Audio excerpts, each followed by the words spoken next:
We are going to look at moments. Moments is a topic in module 2. Okay. In fact, the whole of module 2 is about moments. Okay. But we're going to focus on moments today. In N1, we did moments on levers. So I'm just going to recap on what we did in N1.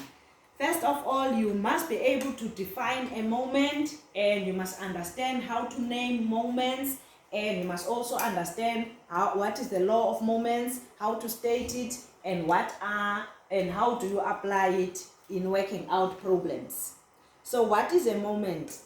A moment of a force is the energy conveyed to the point of rotation by the force. So we said in N1, if you apply a force and it causes a rotation, it generates a moment. Or you can say a moment of a force is a turning effect of a force, because it will always be a force that makes a turn. It's the turning effect of a force. That definition is also accepted. And before we can look at the law of moments, I want us to look at how we name moments. We get clockwise moments as well as anti-clockwise moments. Then in N1, we looked at a lever. We said a lever is just an inflexible bar, like the bar that we used on the park when kids play a seesaw. And then it would be supported at one point. That was a lever. It would be supported at one point. So the point where it's supported, we call it a fulcrum or a pivot or a turning point.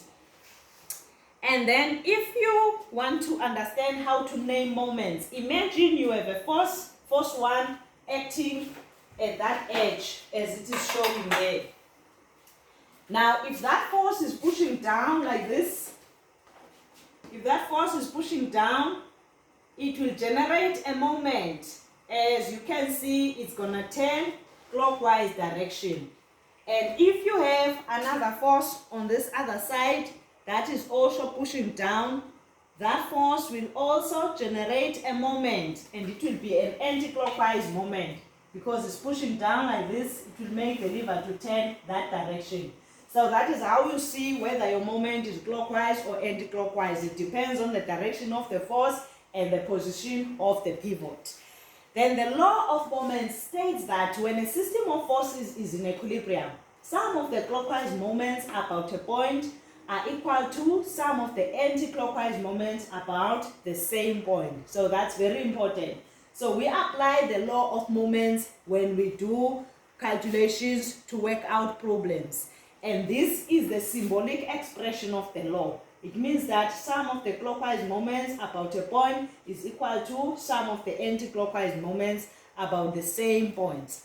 Now at N2, we are going to do moments on beams.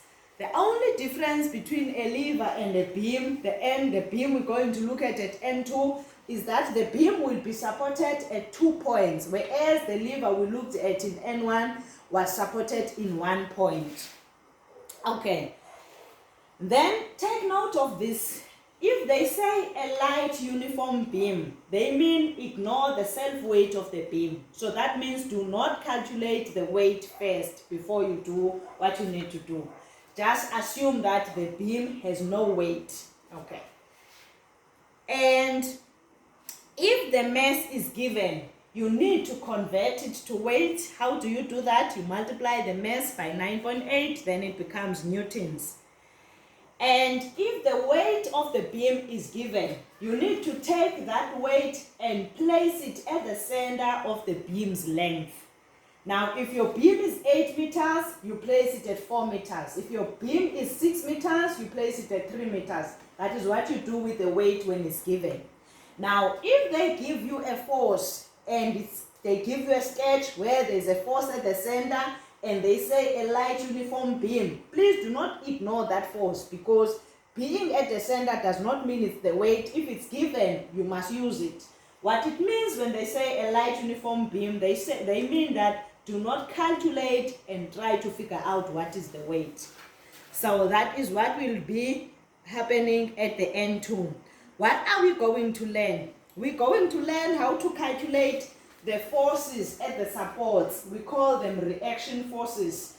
And then we are going to test the answers to see if they are correct.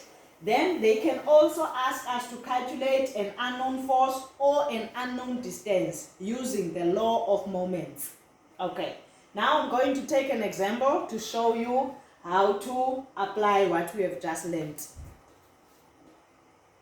Thank you.